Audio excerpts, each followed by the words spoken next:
All right, so I think we have most of our attendees have managed to log on. So hello and welcome. My name is Karin Bucht, and I'm joined today by my colleague Jillian Bloomfield, and our colleague Saskia Santamaria is trying to log on and she will be joining us shortly. On behalf of the Environmental Leadership and Training Initiative, we are so pleased to welcome you to today's webinar in our series on forest and landscape restoration in practice.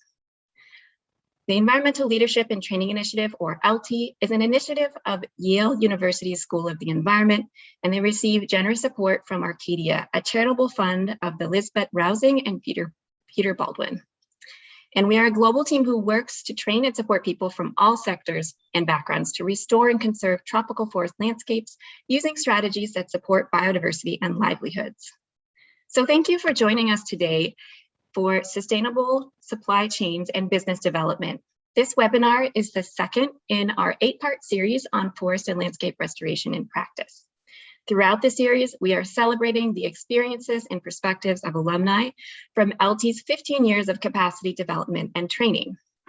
So we are so pleased to welcome our 2 alumni speakers today, Larissa Warhol, an alumni of ELTI's Tropical Forest Landscapes online certificate program and founder of the NGO Green Earth Climate Action in Kenya, and Juan José Molina, an alumnus of ELTI's Colombia training program, associate researcher for the Center for Research on Sustainable Agriculture Systems, or CPAV, and a 9th generation member of the Molina family's El Hatico Nature Reserve project. So both of our speakers will be sharing their experiences with initiatives they work on that combine sustainable production with markets and value chains. While these projects are working with a very different set of stakeholders and very different geographies and focusing on different types of products, I think we'll hear some common lessons learned and some challenges and some benefits of implementing these types of systems. All right, so just a few logistics before we get started. To avoid connectivity problems and to allow us to hear presentation subtitles, our speakers have kindly pre-recorded their presentations. And so we'll be casting those for you. And we'll hear from each speaker, and then we'll have a chance to discuss all together. So throughout the session, if you have any questions, please post them using the Q&A feature in Zoom. And we'll try to get through as many of those as we can at the end of the session. Lastly, we want to let you know that we are recording the session, so if you do need to leave early, you'll be able to access the recording on ELTI's YouTube channel in the next few days. We'll also send you a follow-up email with the link to our YouTube channel and some other relevant information a few days after the session. So today, we're going to start with Juan José Molina, who will be presenting on agroecological principles and their impact on tropical agriculture production experiences from El Hatico Nature Reserve in Colombia. Juan José is a veterinarian trained at the Graduate School of Animal Science at Universidad de Caldas in Colombia. He is an associate researcher for the Center for Research on Sustainable Agriculture Production Systems, Fundación CIPAV, who is ELTI's primary partner in Colombia. And he's participated in multiple ELTI training events, both as a participant and an instructor. Juan José is also a farmer and cattle rancher and conservationist for the El Hatico Nature Reserve, which is a project and land that has been in his family for 9 generations. He's also worked on organic dairy and sugarcane production in silvopastoral and agroecological systems and worked on projects related to economic valuation of silvopastoral systems in Colombia. So today, Juan José will be sharing a little bit about the history and approach of the El Hatico Nature Reserve project, as well as some of the outcomes and benefits that the project has produced. So thank you, Juan José, for joining us today. Okay, thank you very much. And it's a pleasure to share this space with Larissa. And well, I hope it's a great experience. I also want to thank the organizers, and well, I hope everything goes okay. Thank you. Thanks. Good morning, everyone. My name is Juan José Molina. I'm a veterinary med with an MBA and member of the 9th generation of the Molina's family project. First of all, I would like to thank the organizers of the ELTI webinar series for the invitation. I have participated in several ELTI courses as a student and teacher. The reserve is located in the southwest of Colombia, in a fertile valley of the Cauca River. The region is characterized by its sugarcane agroindustry. Hatico has an agroecological approach dedicated to sustainable production of milk and sugarcane. Here you can see some images of 1994, where the canopy coverture was based on an agroforestry design of scattered trees with different native species. We can observe bigger paddocks, and cattle diet was based mainly on grass. We have been working over the 30 last years in primary production. Now, this is the current situation where the coverture has increased due to the committed implementation of agroecological principles and the introduction of intensive silvopastoral systems during the last 35 years. I would also like to thank the institutions that have been collaborating with us. Each one of them has contributed from their strengths to generate agreements and alliances that to trace different lines of research aim to solve the problems of the producer. In this picture, we have the last 3 generations of the family project. Carlos Hernan, my grandfather, who passed away early this year, was our great mentor. Carlos Hernando, my father, and me. Every generation has faced different challenges according to the context and the evolution of the system. Each member of the team has put their knowledge and experience to the service of the project to overcome difficulties and find the best ways to solve them, considering them as opportunities to grow. There has been always a common thread that is love and sensitivity and commitment to nature conservancy and the sustainability of the natural resources for the future generations. Here we have a timeline that shows some of the main events that took place during the last 3 decades regarding to the initiatives seeking added value. In 1994, we started the research on intensive silvopastoral systems.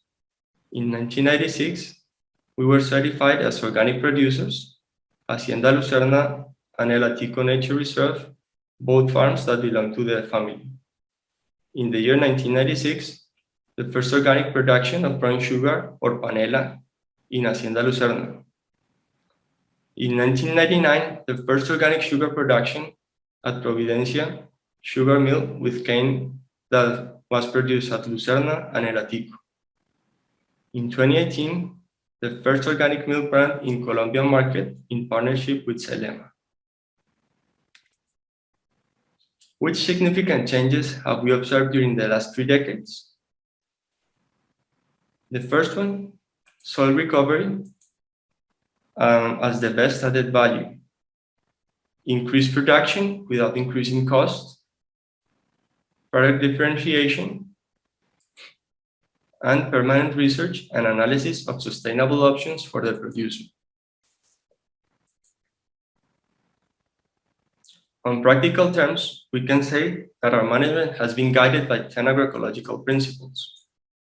They are based on agriculture, livestock, and forestry integration, and focus mainly in the production and protection of natural resources and biodiversity to generate a positive impact in the environment, to ensure systems resilience, social sustainability, and healthy products for the community. In the early 90s, soil analysis marked a before and after for our practices, especially in the case of sugarcane, where we decided to avoid the chemical inputs, burning practices, and move to an organic proposal. And also in livestock production, we introduced intensive silvopastoral systems, which also marks a significant change in our project. Continuing with the study of soil, 18 years later, with the implementation of agroecological principles, it is possible to appreciate the recovery of the organic matter content in silvopastoral systems and in sugarcane crops. It is very important to highlight that each 1% of increment in soil organic matter is followed by an increase in the soil's water holding capacity, around 15 liters per square meter. A clear example of soil recovery was the comparison of macroinvertebrates biomass and how in agroecological management it has increased 5 times in its biological activity. We could say that both agroecological managements, there's an equivalent biomass of a cow per hectare, referring to biological activity in the soil. This also reflects over the improvement of physical and chemical characteristics of the soil. It is important to highlight some of the main components of the agroecological proposal in sugarcane crop management, where there is a close link with conservation areas, tree hedges, and timber tree stands, which enhance productive system providing resilience. Inside the crop, we have tried to design the multivarietal proposal where we seek to promote the strengths of each one. When we compare nitrogen needs, agroecological production reduces 75%, and in terms of irrigation needs, it reduces to a 50%. In this picture, we have what we call a productive forest, a system with a high percentage of free canopy, but with the capacity of developing livestock products of excellent quality. With intensive silvopastoral systems, we have been capable of maintaining dairy production, overcoming the economic pressure of other proposals. Today, important challenges have been overcome thanks to the implementation of agroecological principles and the resilience of the system. A clear example has been the past 2 years. When comparing monoculture versus intensive silvopastoral systems, we can see that stocking capacity almost turns to a double, while milking production increases around 60%. Regarding the differentiation of products for sugarcane production, this step was achieved in the year 1999, in partnership with Providencia, one of the sugar industries in the region.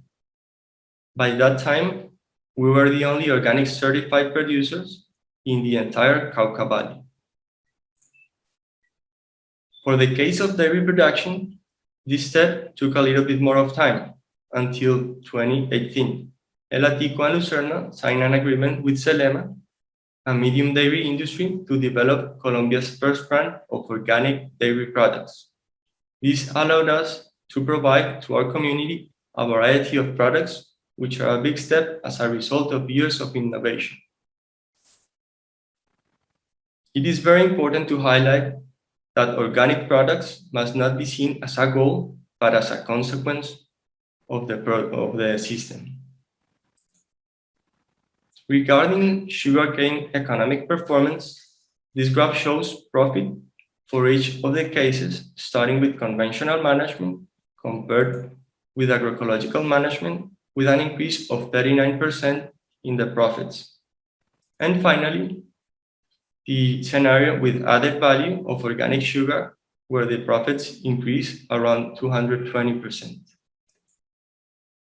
In the case of dairy production, when comparing monoculture versus intensive silvopastoral system, we can observe an improvement of 300% in profitability and 712% when you have an added value.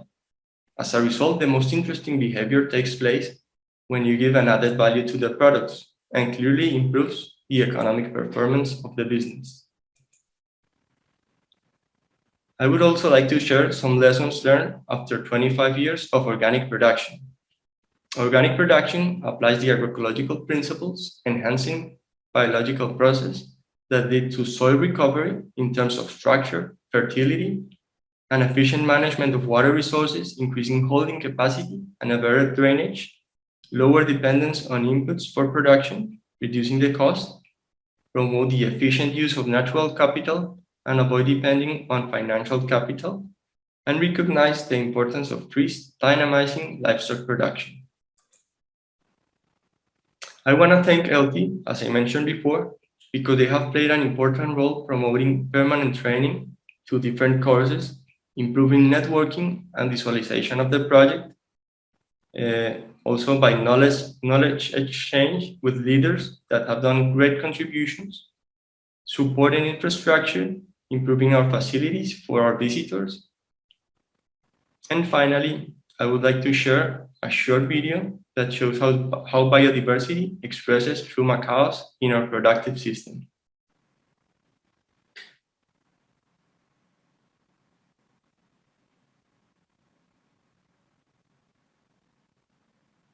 Thank you. Wonderful. Thank you, Juan Jose, for that inspirational talk. It's really interesting to see and amazing to see the intergenerational approach of this project, as well as some of the innovation that has really taken place to add value in this particular project.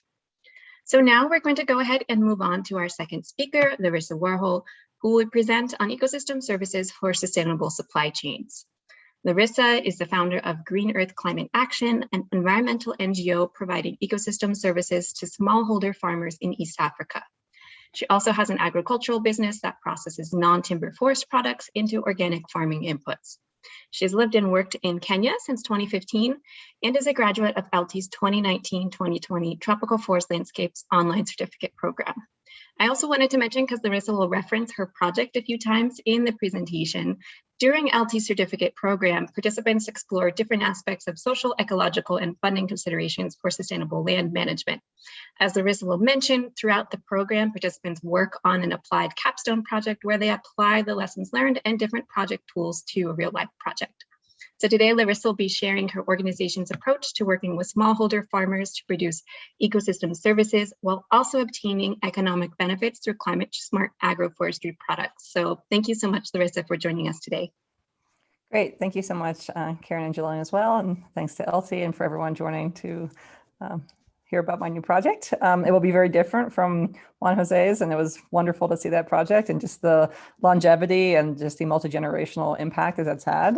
We are a brand new project, and as Karin mentioned, this new organization stems from my ELTI capstone project I did during the certificate program. So it was a great experience. So I'm also just giving a shout out to ELTI in terms of the just great course that the certificate program we went through and just what's come out of it for me. So I'm looking forward to sharing my presentation with you all. Great, thanks so much. Hello, I'm Larissa Warhol. I'm the founder of Green Earth Climate Action, which is a international NGO providing ecosystem services to smallholder farmers and sustainable supply chains.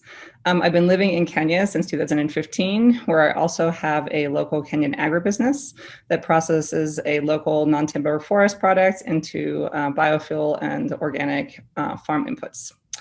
I was part of the inaugural cohort for the certificate in tropical forest landscapes. And so some of the work I'm going to be sharing with you today was connected to my ELTI project, but then has also evolved into its own organization. So as I mentioned, as I mentioned in my introduction, I've been working in Kenya since 2015. And I first started working with a local indigenous nut called the croton nut. And my local business here is called EcoFix Kenya. And we source this nut from 6,000 smallholder farmers. And then, as I mentioned, we process it into biofuel and organic agricultural inputs.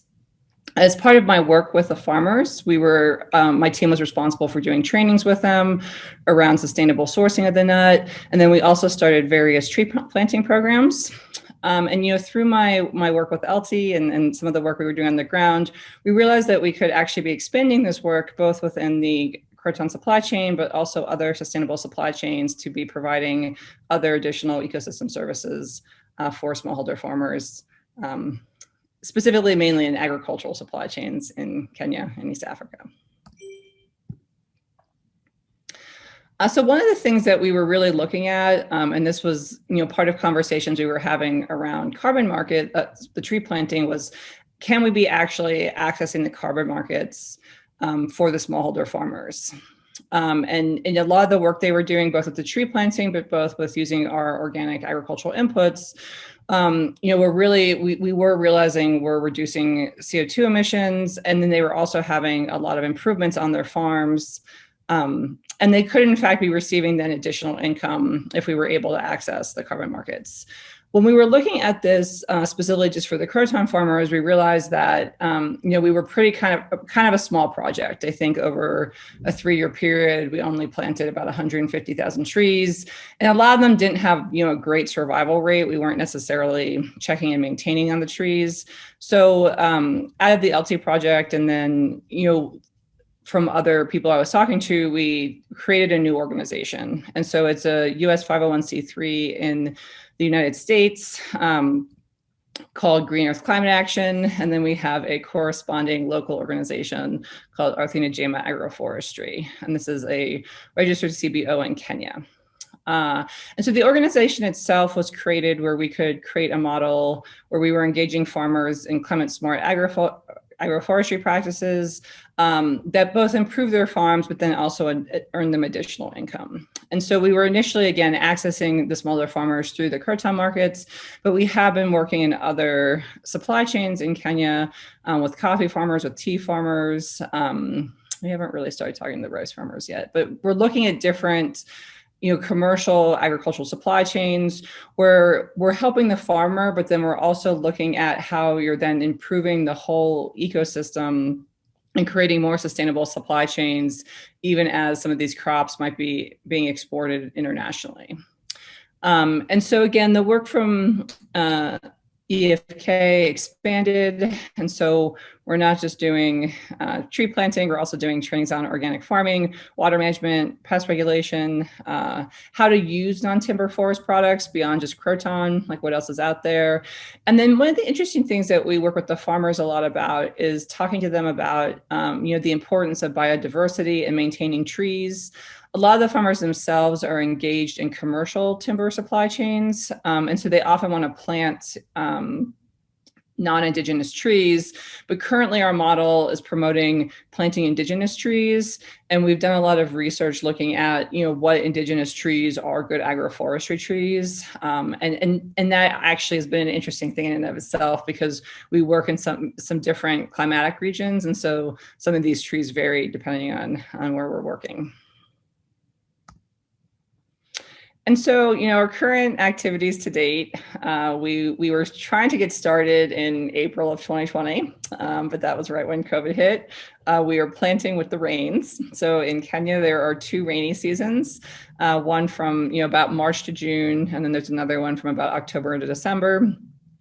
So we were not able to get out into the field in April of 2020 because the country was locked down. But we did get out in October, so that was exciting. And so we're currently right now playing around with different models.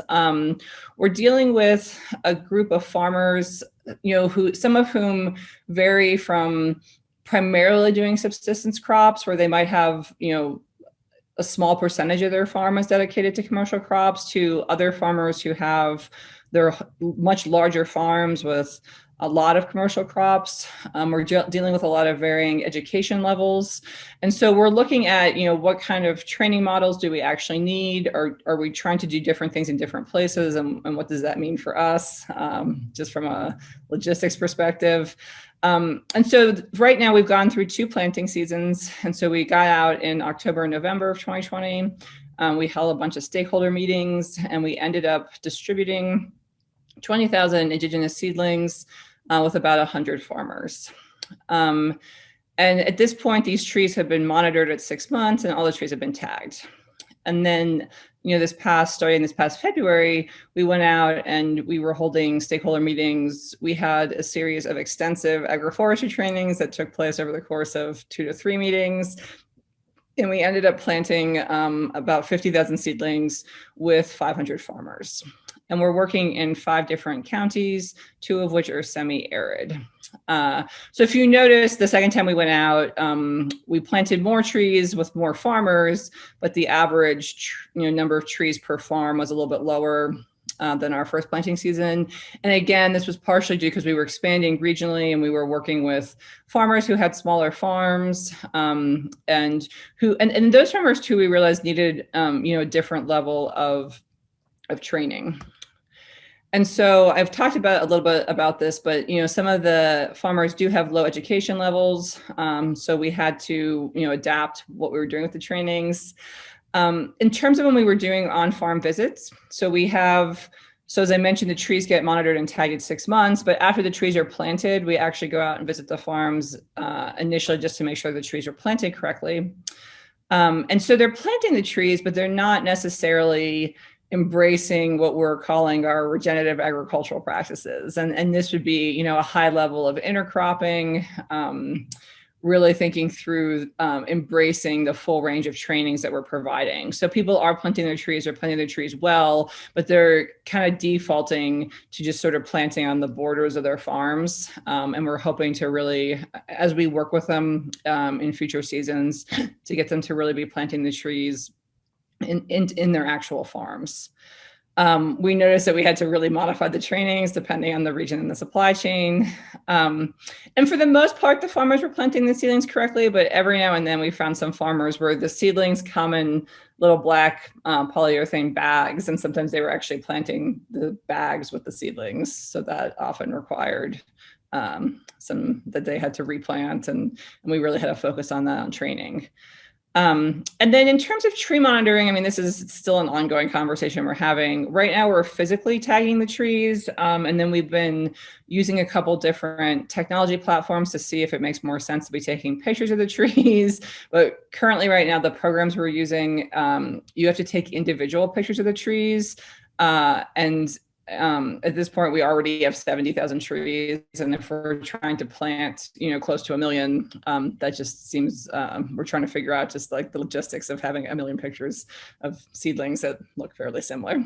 So, but some of the things that have really gone well is that the we planted in 2020 are growing really well, and they're really big already. You know, this is a seedling that was planted. It was, you know, a little baby 6-month-old seedling, and it's already quite big. We were, you know, in terms of the carbon markets, we were thinking of, you know, trying to submit, to get evaluated and submit for carbon offsets in year 3, but we're hoping, we're seeing how the trees are growing and tracking that to see if we can do that sooner. And what we're also noticing too is that, you know, there's not necessarily a 100% survival rate. We're probably seeing right now about a 90 to 95% survival rate. But where the seedlings, where the small seedlings that have not survived, the farmers are actually voluntarily replacing them. So that's good to know that they're trying to actually maintain the number of seedlings that they have enrolled in our programs. In general, we've had more interest than we can support. So the farmers are very interested in the project. And right now we're turning away farmers. We don't have enough resources, both just from people, just, you know, people working for the organization, as well as money.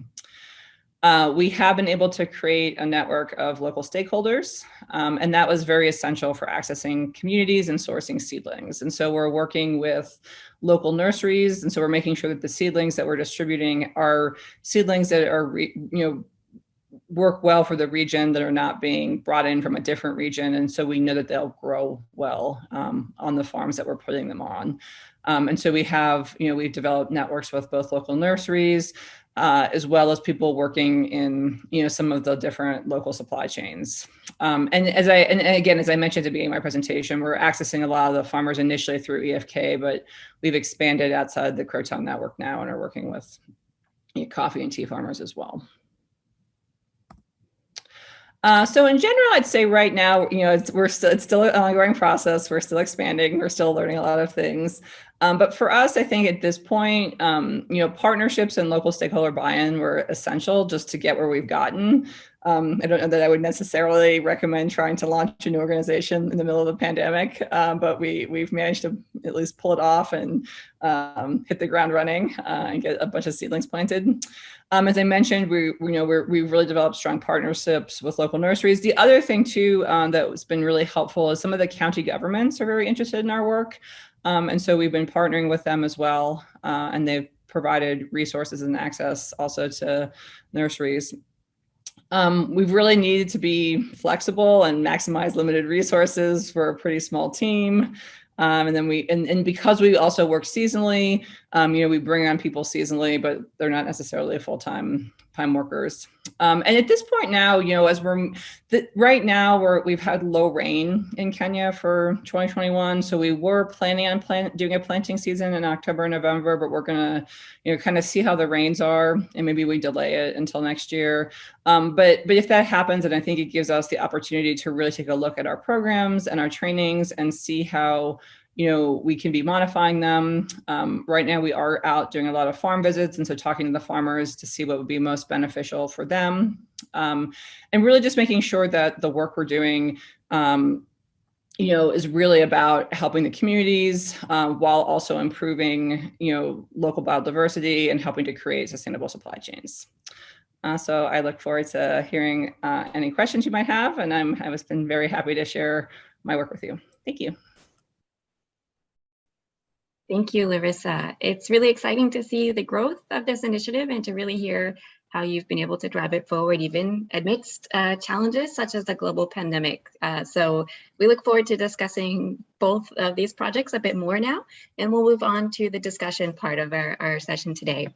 So as a reminder to our attendees, please share any questions you have for the speakers using the Q&A feature in Zoom, and we'll try to get to as many of these as we can.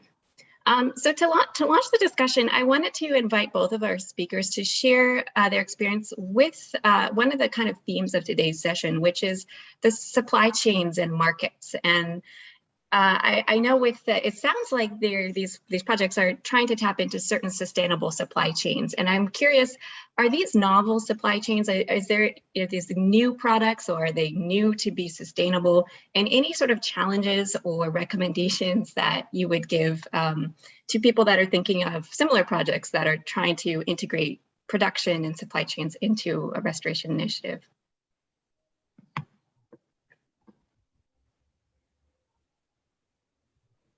I can go first. Yeah.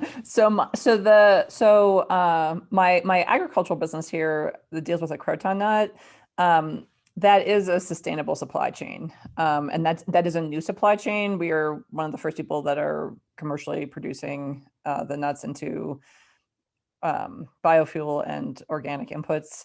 And so and part of the sustainability of that supply chain is the fact that we are making sure that we are not harvesting every single nut. Quite frankly, it's a very prolific tree. So there's millions of trees, and we're only sourcing a small amount of nuts anyway.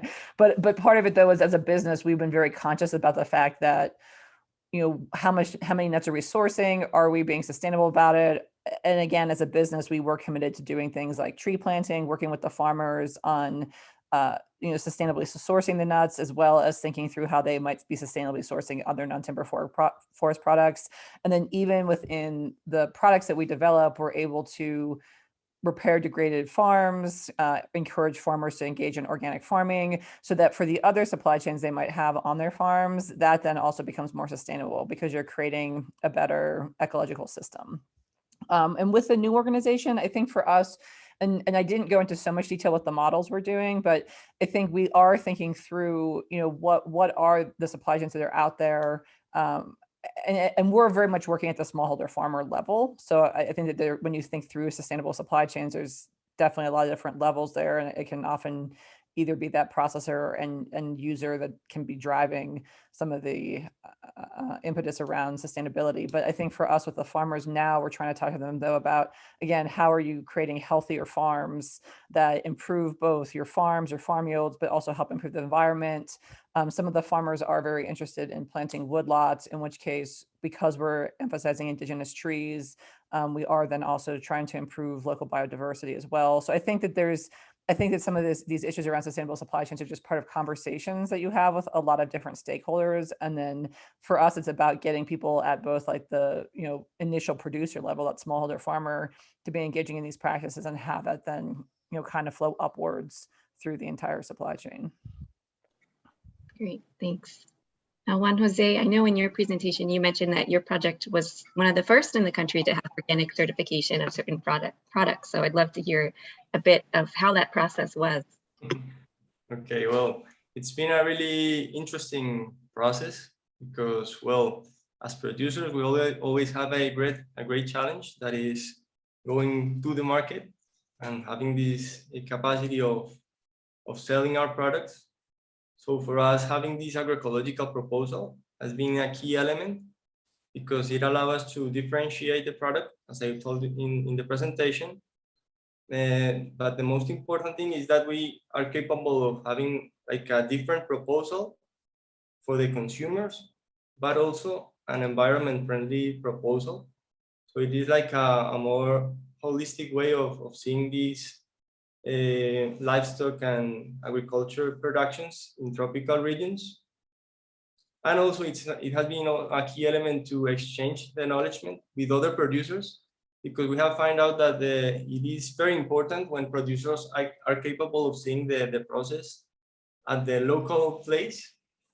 And this exchange allow us to improve the implementation of different experiences.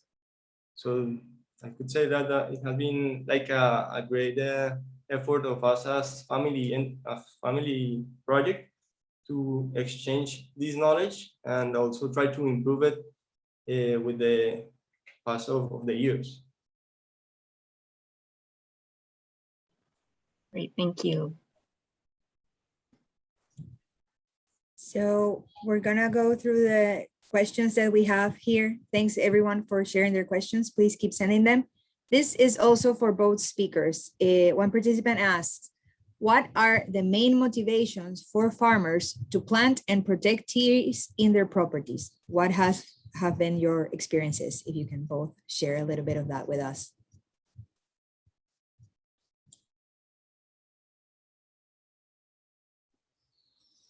I mean, some of it is money. The way we kind of designed the project with the carbon markets was to say, if you maintain these trees, you'll get money from them. But it's interesting though, because as we've been out talking to people, we've noticed that what really the farmers get more interested in is that the trees themselves will help improve the farms.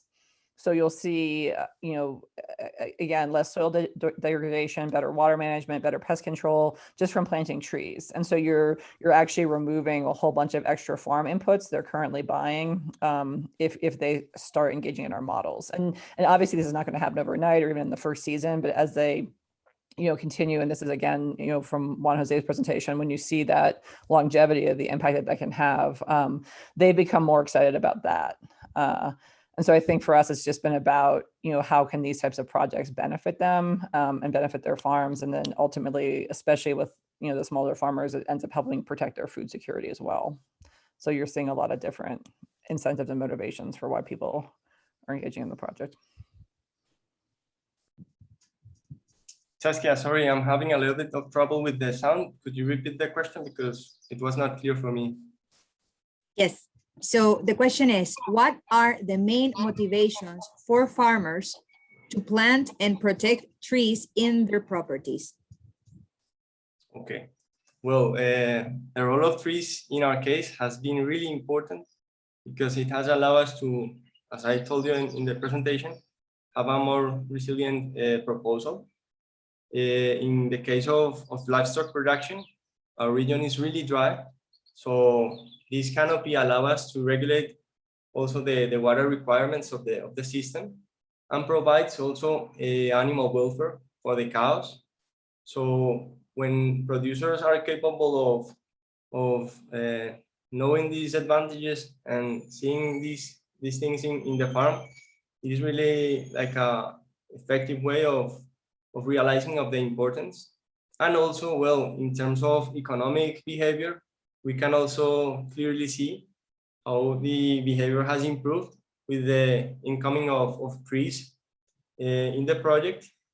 And well, also in terms of environmental proposal, it's more having a lot of benefits in terms of reducing carbon emissions and also multiplying biodiversity of the system. So it's a really interesting way of gathering different components of the system and multiplying a positive effect.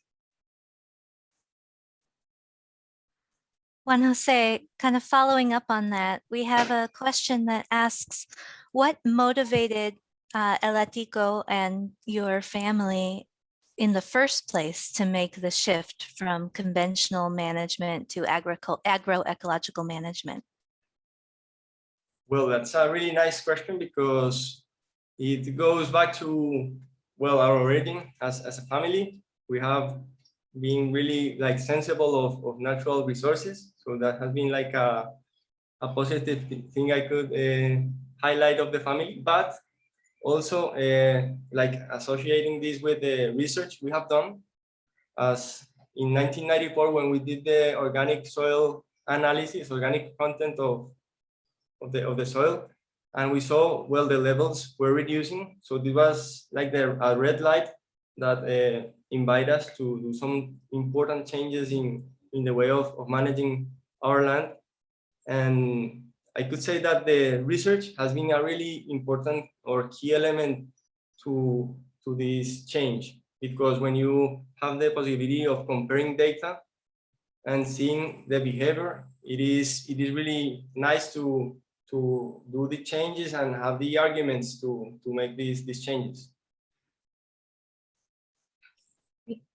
So a question, I think this could be for both speakers. I see there's actually quite a few questions that are asking about some of the specifics of these systems that you're using. So wondering about what tree species are being used and why, or what are the cash crops or the agricultural products that are being planted.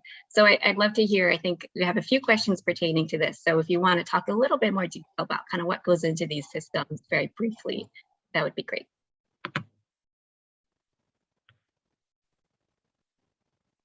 Larissa first, or? You're unmuted already. Why don't Yeah, you go yeah. on, Jose? Well, in our case, both in agriculture and in livestock, we have been working with the native species, trying to multiply these pioneer trees that appear when you stop using chemicals and just let nature multiply, but also like guiding this behavior with some designs that we propose, so that the production can be like more interesting in terms of greater productivity. It is very important to see that in both proposals, we have been capable of reducing the cost, but in the other side, increasing the productivity. So it is like a really, what we call here, win-win proposal, because we are capable of, by one side, multiplying, having a more complex system, but that allow us to improve in terms of the holistic way of looking at a project. It is also like really important for us to have these, in terms of, especially in agriculture production, this use of trees, because we have changed from a monoculture of just sugarcane and being capable of bringing these positive effects of biodiversity to a proposal that was basically monoculture. So in these terms, it has also represented a lower need of inputs, as I show you, but also reducing some plagues that affect the sugarcane. So it is also, in terms of biodiversity, showing us really nice effects. Quick follow-up question, Juan Jose. Do you have an estimate of how many different tree species are in the systems that you're using? Well, we could say that in the productive system of livestock, we have around 65 species, more or less. Okay, great. And well, and the main ones for the intensive silvopastoral systems, we could say are Leucaena leucocephala, that is the legume tree that we use as a shrub for the diet of the cows, and other trees that are in a third level, where we use a variety of native trees, fruit, timber, and different alternatives. Great, thank you. And Larissa, would you like to talk a little bit about some of the species selection for your project? Yeah. Yeah, I mean, we still plant croton trees, just because that was our main tree first. But we've actually targeted two indigenous trees that are good agroforestry trees, but they're actually endangered trees now. And the one, I know the local names, so I'm not just trying to think of their scientific names. Shoot, the one is Mukau, which I think is Melia Volensky. because yeah, one's Mukau, which it's like a Melia tree. The other one's an African olive. Another tree, again, I'm thinking of the local name. It's the local name, ironically, is moringa. And so when we first started working with it, I was like, is this moringa? It's not moringa. It's like, that's just the local name for it. So, but it's another indigenous tree. And partially what we've been looking at is not just necessarily the commercial. So, and then the one non-indigenous tree that we do plant a little bit is grevillea. Just because it has actually been in the ecosystem for a really long time, and it's nitrogen fixing, and it grows. And we've learned in the coffee supply chains, they can be a little touchy about the trees they'll plant, because apparently some of the coffee cooperatives have learned that if they're intercropping with certain trees or using certain inputs, it changes the flavor of the coffee. So that's also been a bit of a learning curve in terms of, what we're actually even able to plant with people. But we've really taken a look at, what crops people are planting, and making sure that the trees we're recommending are going to grow well with those crops. And so again, when we're doing the trainings, we provide a whole variety of different planting layouts, as well as the different tree crop combinations. So, there's probably about 15 species that we're promoting right now. And it's usually depending on the groups of farmers we're working with and what they're growing, the different trees depend on the different crops that we're working with. So it's very context specific. As I mentioned, we're working in 2 semi-arid areas. So something like the Mukau, or we're also doing African olive. African olive is interesting because it's a little bit more slow growing. So that's not necessarily great for the carbon markets per se, but then that was also an interesting consideration, that if we're trying to get the trees to grow quickly to get money from the carbon markets, then we should also be recommending planting fast growing trees. So it's been like this really interesting push and pull of making sure we're planting trees that make sense for the region, that will grow well with the crop that the farmers are growing, but then will also be good trees for the carbon markets. And so that's, I think, been how we've kind of narrowed down some of the trees that we've been promoting to the farmers. And do you find when you have the different species that farmers tend to prefer trees with certain characteristics, or does it vary? So what has been challenging, and I think this might be a question later on, is that there's a lot of the farmers want to plant trees that they can be put into different commercial timber supply chains. And so again, most of those are not indigenous. People are very interested in like eucalyptus, which we are not letting anyone plant. And I've actually seen really cool agroforestry systems that use eucalyptus, but I don't think that the farmers here have been well educated on how to plant eucalyptus. There's a lot of eucalyptus that's planted around Kenya and not planted well, and it's destroyed a lot of water systems. And so that's why we're not really, and we definitely have discussions about that, because the other issue becomes when you're trying to access the carbon market with the, for tree planting, you usually get projects. They want like a 10-year project, and then you can usually re-up that project or get it recertified.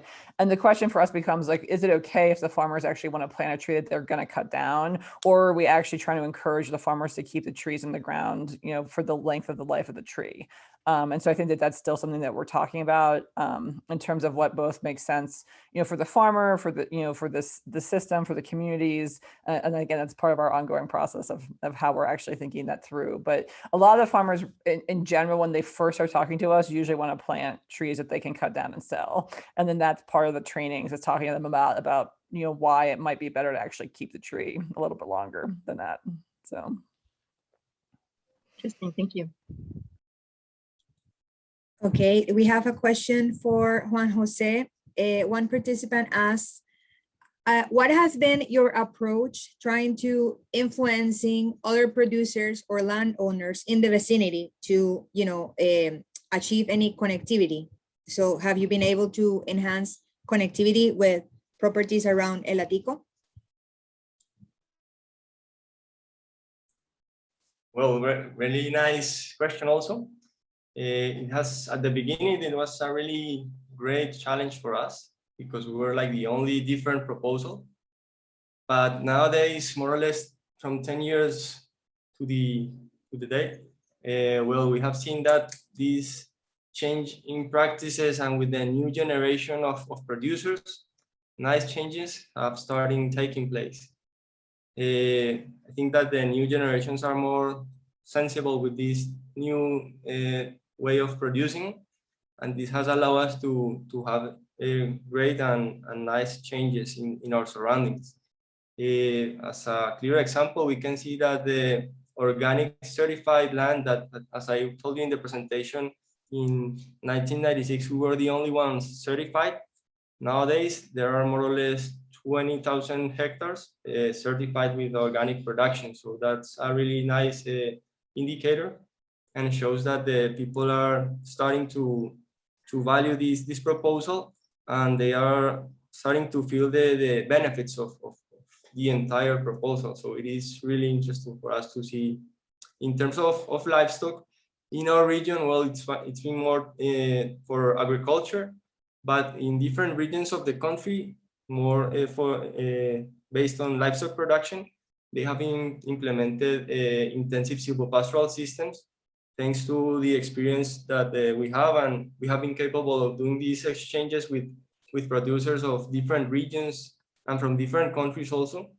And this has allowed to like improve and increase the proposal in a more interesting way for the country, as having a more sustainable way of producing cattle, and in this case beef and milk. Super, thank you, Juan Jose. Question for Larissa. So you mentioned that you had more interest from farmers than the number of farmers you could support. How do you select the farmers to engage them in this program? So, and I think I might answer this and also tie this into a question that someone asked a little bit later. But again, we did start with our croton farmers. So we had a well-established farmer network that we have an online platform that we can text message all of them. And so we initially just sent a text message out and was like, hey, is anyone interested in planting trees? And so some of it, so that was, how we initially got started. Once we started working, but what's interesting about the croton farmers is that they're not, you might have a handful of farmers in one community collecting nuts, but there's also a lot of people in that community that are not collecting nuts for whatever reason. And so we noticed that when we started going into communities, people then started asking like what we were doing there. So some of it was word of mouth, that when we finally got beyond the croton farmer network, some of it was word of mouth. Some of it was also then working with local nurseries. So then when we decided on the regions we were going to be working, and we started contacting local nurseries to see what trees they had. They are often, well connected to different farmer groups. And for us, and this was, and this is something we're talking about, because the series of trainings we did were very intensive, both for us, but then we think also for the farmers. But it was that we would initially go out and have a stakeholder meeting, talking to them about what we're doing, talking to them about the carbon markets, talking to them about sustainability and biodiversity. And then it was kind of like they had to come to a series of meetings to kind of show their interest and register before they even got to the trainings. And then it was like you had to go through the trainings to get your seedlings.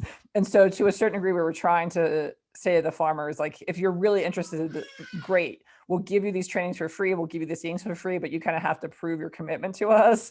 And but that just was also a big time commitment. And so sometimes we did see a bit of an attrition rate, from that initial meeting to who actually came and got the seedlings. But then interestingly enough, a lot of times, like, we then had farmers, like, we would register the farmers and their farms and the number of seedlings, but then those farmers would then come back to us to ask us for more trees. So it's definitely been kind of a work in progress in terms of like how are we actually doing that. And at this point now, we were in, I think, 5 different counties, and we're now at the point where people are talking to their neighbors. And so that's why when we go out to check the farms and we go out to distribute seedlings, that's when people are coming up to us saying, hey, we're really interested in this. How can we be part of the program? And so I think it's been a combination of just existing networks we've had, but then just also our presence in the field, that I think we're going out and we're visiting farms and we're really trying to work with farmers that have made farmers really interested in it. So. Great. So I think this might be the last question, but one question that came up, and I'm going to try to lump 2 together, was I know these projects are working on very different time scales, and they have different approaches and have taken different pathways to where they are today. But we have some of our attendees who are interested in just hearing about how that process got started, or any tips for starting a new initiative, as well as considerations for what were the startup costs and how long it took for the project to actually start to bring in revenue. So perhaps Larissa, we'll start with you. My project is not revenue generating. I mean, at this point, so again, I think it was, I think for me, it was somewhat of a personal thing in the sense of my role in my agribusiness. I've trained a bunch of my staff, and those staff have been promoted within the organization. And so there was less of a need for me to be there on a day-to-day basis. And so it was kind of me trying to think through, you know, what do I want to now be doing, or what was my role in the organization? And so when we started talking about, you know, can the farmers be in the carbon markets, we realized that the project was just too small. And there's so much really interesting literature about smaller farmer markets and carbon markets. And even when you're looking for investment, it's like people really want big projects. And so if you're a small farmer where you maybe have a couple hundred trees, that's not going to be worth the amount of money it takes to get certified to be registered for the carbon markets. And so it then became this discussion around, well, can we actually do this as an organization where we are able to scale it, where we'll have enough, where we're aggregating all these trees on these farms, where it does make it worthwhile to try to be accessing the carbon markets. And at this point, we're accessing the voluntary market, and we're getting certified through Vera using their some of their methodologies that they already have approved. So we're also not trying to reinvent the wheel. We're using already approved methodologies. But I think for me, it was, I think I would have really struggled to do this if I hadn't already been here and been here for 5 years, where I did already have the networks and communities where I could really be drawing on resources or leveraging very limited resources, where I think if I had to come in from not having any connections here, it would have been quite difficult. And I think at this point too, I mean, this is an ongoing challenge for us. We're trying to fundraise. I mean, we're at this point, we've primarily are existing through donations, and we're still applying for grants. But I think I think at this point, when I talk to people about these more commercial investment type opportunities, it's tough for me as a very small new organization to be excited about that, just because of what that then might mean for us in terms of like having to repay back loans or things like that. So I think the financial side of it is an ongoing challenge. And so, but it's also just been very exciting, you know, what we've already been able to accomplish in such a short period of time.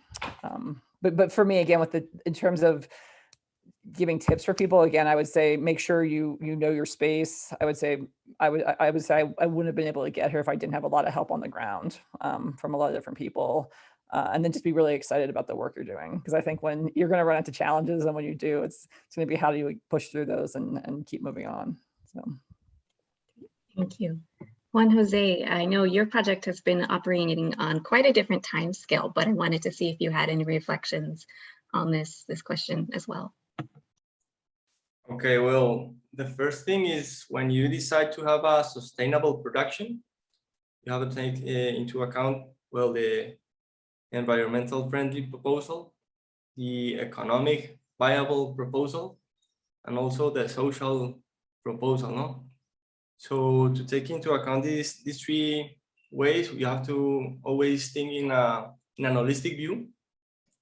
And in this holistic view, you need to have like these different issues into account. But the most important is to take natural resources, the native resources that we have, and try to multiply, because this is like the cheapest way of multiplying, in our case, the trees, because they have already done the adoption process. So they're capable of multiplying easier, no? And with a lower cost. It has been really also important for us to have this partnership with different institutions, which has allowed us to improve knowledge, because when you decide to research, it is really expensive. But the most important thing is to have these partners in this process. And in this way, research becomes a little bit more easy and more affordable.